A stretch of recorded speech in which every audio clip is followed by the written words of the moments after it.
You hear people say Agile a lot in software. What do they mean? Is it an adjective, a noun? Does it refer to a single thing?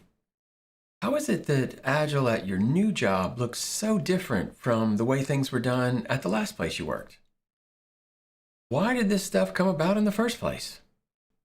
Welcome to Agile Team Foundations with Barry Hawkins. Please be sure to like and subscribe.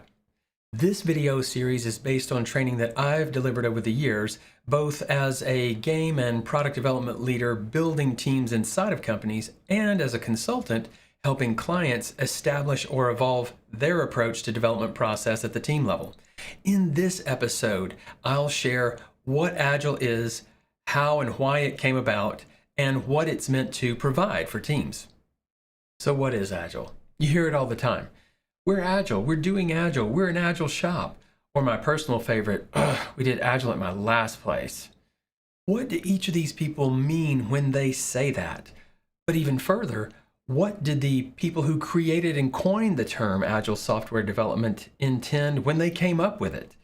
If you've been introduced or come into Agile in the last 10 years or so, it's very likely that you've been asked to rehearse a set of practices with little to no context as to the underlying philosophy or intent of this approach to doing software development.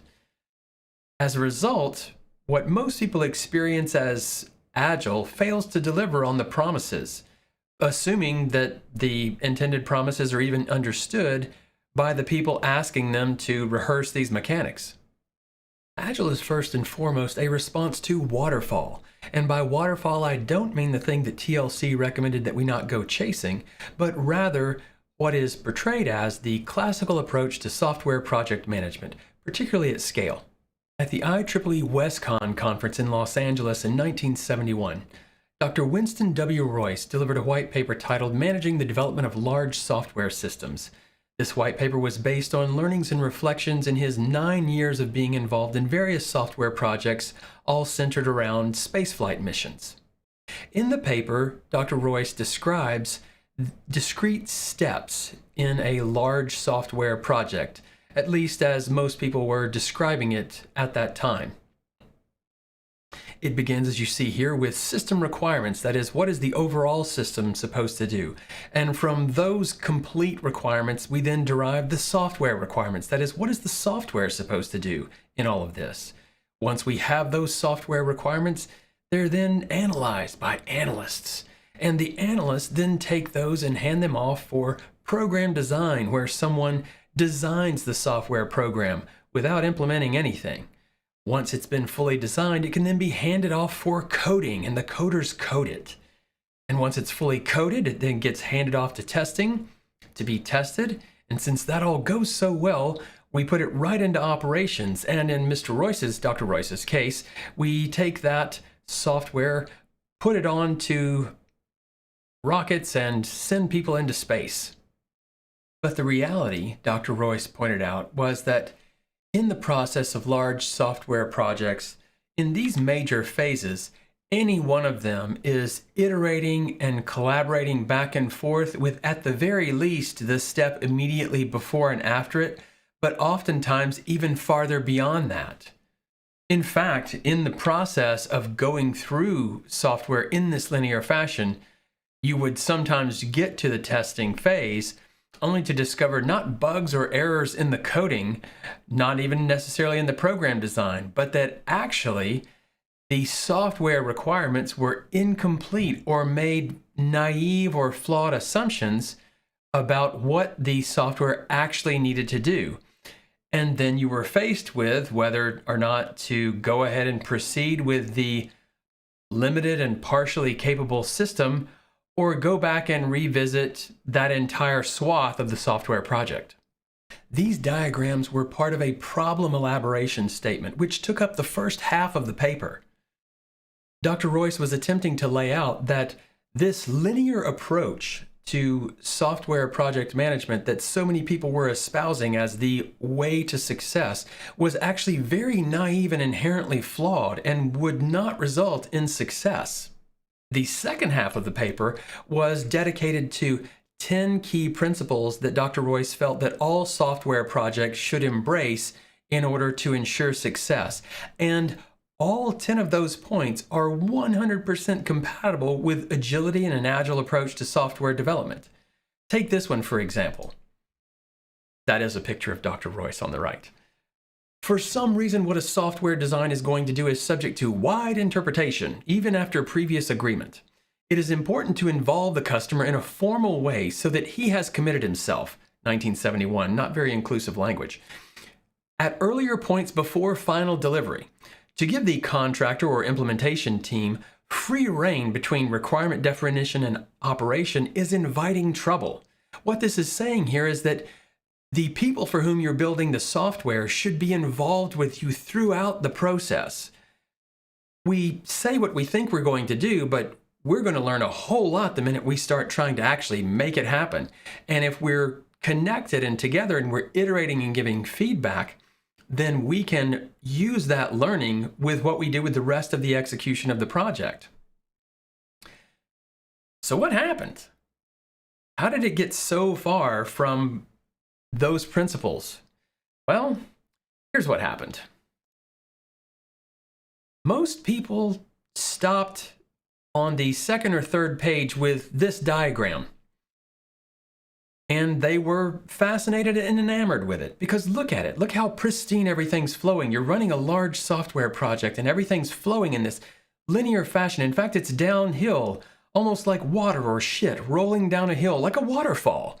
And the further I am up the hill, the less I have to deal with the shit at the bottom.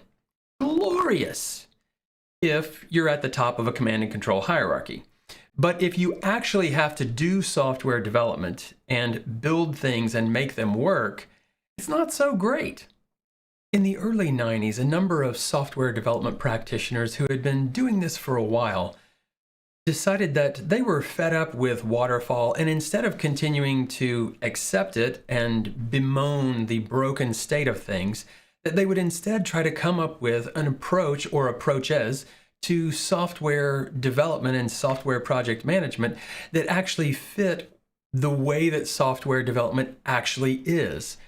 That is, instead of deciding everything up front and then having all of those assumptions invalidated the minute we start trying to build anything, what if we had an approach that let us establish enough of what we know in terms of what we want to accomplish, but then to begin to build and iterate, which is actually what had been happening. If you look at some other older white papers about software development in the 60s and 70s, you will see that it was all very iterative and collaborative.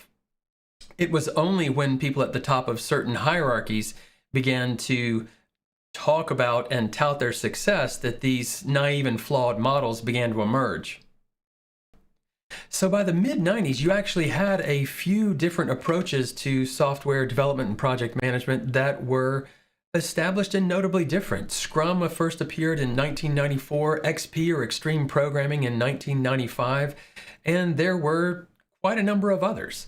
And all of those were establishing themselves and evolving in their own little pockets and ecosystems, and they began to share and discuss with one another, and it was out of that discussion and collaboration that they eventually came together under an umbrella. I was talking with a colleague who is one of the 14 people who wrote and signed the Agile Manifesto about this training, and telling him about this particular segment about the different groups coming together under one umbrella, and he said to me that yes, it was uniting under an umbrella, but it was also calling a bit of a truce and to stop us arguing with one another about who's the most right. But be that as it may, in 2001, this group of august individuals met and came up with the term Agile Software Development, and with that, the Agile Manifesto. So in 2001, or when I first encountered the Agile Manifesto in 2002, this was back before everyone and their sister had a manifesto. So when I heard about it, I thought that I was going to be reading some lengthy paper or treatise. But it turns out that the Agile Manifesto is just basically a 4-point value statement. And the Agile Manifesto is somewhat timeless and has really held up for me over the years. And I think that looking at those 4 values really helps frame what Agile is meant to accomplish. So let's do that. Starting with the opening sentence. We are uncovering better ways of developing software by doing it and helping others do it. Through this work, we have come to value the following four things. Now, the important thing here is that this sentence is not just a, sentence to warm up the crowd and get them hyped before they hit the 4 points. There are some key aspects that are being called out here. They were pursuing better ways of developing software as opposed to the classical approach that was, largely espoused and put up with by everyone, but also by doing it and helping others doing it, meaning these aren't some methodologists who were sitting in an ivory tower and came up with this in some theory or a ganja-infused vision, but that rather these approaches and techniques were born from years and years of experience and iteration and refinement, and from having to deliver software in a number of different situations and contexts. And so through that work, through that practice of the craft, they distilled things down to these four values. First, favoring individuals and interactions over processes and tools. What this is saying is that until the people who can build the thing can interact effectively with the people who have the authority or money to request that it be built, until these two groups aren't interacting well with each other, there's no amount of process or project template or tooling with dependency management that's going to overcome or replace the fact that these folks aren't working well together. So to that end, in Agile approaches as they were initially defined and intended, you will see a deliberate focus on individuals interacting with one another on a regular daily basis, providing feedback and context throughout the journey. Second, favoring working software over comprehensive documentation. What this is saying here is that producing tomes and tomes of functional specifications before we started to try to build anything is a wasted effort. You will always be baking assumptions into that exhaustive documentation that will usually immediately be invalidated the minute you start trying to actually build the thing. So to that end, let's document enough about what we want to accomplish, why that's a valuable thing to pursue, but then hand in hand with that, let's then get started on actually building the thing, see what breaks, see what works, and see how what we thought would be awesome maybe didn't look like that once we built it, or how some of the things we thought would be pretty meh actually turned out to be fantastic. The third, favoring customer collaboration over contract negotiation. One of the things about exhaustive documentation is that when you go to all the effort and time and expense to produce it, you do become somewhat emotionally attached to it. And so when you inevitably find out that there are parts of this that were flawed or naive in what was being, stated and specified, well, then now this precious document that has problems, we need to find out who was wrong and who wrote down or decided or came up with the wrong thing. And so as a result, usually implementation teams and the people requesting begin to wrangle over the documents like a legal contract. And what the Agilists were saying here is, hey, that's a huge waste of time. It's never really paid off. So instead of that, let's actually focus on embracing just how much uncertainty there is in software product development and not going too far in documentation, and actually looking at together and collaborating on the fact that we're figuring out what we're going to build and exactly how we're going to build it as we go. We still have important deadlines and deliverables to meet. No one's ignoring that. It's just we can do it a lot more effectively if we're collaborating rather than arguing with one another about the past. Finally, responding to change over following a plan. Planning is a fantastic thing. Planning is taking a look at what you're trying to accomplish and the means you have to accomplish it and figuring out a path forward. That is planning. Planning is great. A plan, an individual plan, is a snapshot of your understanding of those things at a point in time. And the further you get from that point in time, the less relevant your plan, your snapshot of understanding will be. Because as time marches on, the circumstances and factors that led to the creation of that plan snapshot have changed. And therefore, in responding to change, we need to embrace planning and continue to iterate on planning as we go in a lightweight and sustainable way, and not become attached to plans that we did when we were way more ignorant than we are today. I can say for me personally that when I discovered Agile, it was truly a welcome discovery. I was a few years into having transitioned into software engineering full time, and what I was seeing in classical traditional approaches to software project management was very disheartening compared to the way that I'd worked in my former career in industrial packaging and marking systems. And when I found Agile, I discovered an approach to software development that matched the philosophy and spirit of what I had done in the first 10 years of my professional career, where short, tight feedback loops and close collaboration with clients or the people for whom you were building a thing was just part and parcel of the way you worked.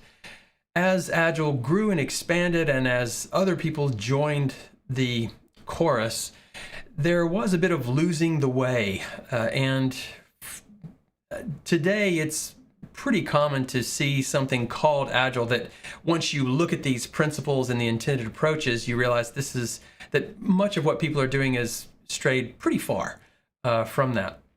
This video series is dedicated to laying out the approach that I have taken to provide agility at the team level for development process, and is the culmination of, for me, a 20-year journey in the field of agility.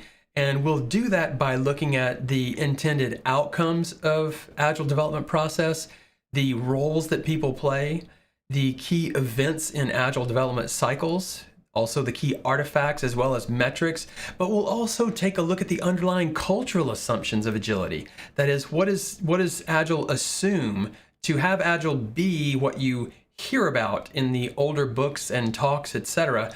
What does it assume about the kind of culture you have in an organization? And to what degree does your organization's culture affect the degree to which you can adopt and apply Agile in your work setting? So I look forward to you joining me through this series, and I definitely look forward to seeing the comments and questions that you'll share down below. Dr. Winston W. Royce developed at the IEEE conference, free reign between so close. Mid-90s. But a sneeze. And because I said it, it won't happen. That intended state of things. State of things. Thanks for watching. Please be sure to like, subscribe, and click the notifications icon so that you'll be first to know when new Agile Team Foundation series videos are uploaded, as well as other product development videos. For the next video in the Agile Team Foundation series, click the video up here. For the entire Agile Team Foundations playlist, check the playlist out down here. Again, I'm Hawkins. Thanks for watching, and I'll see you in the next video.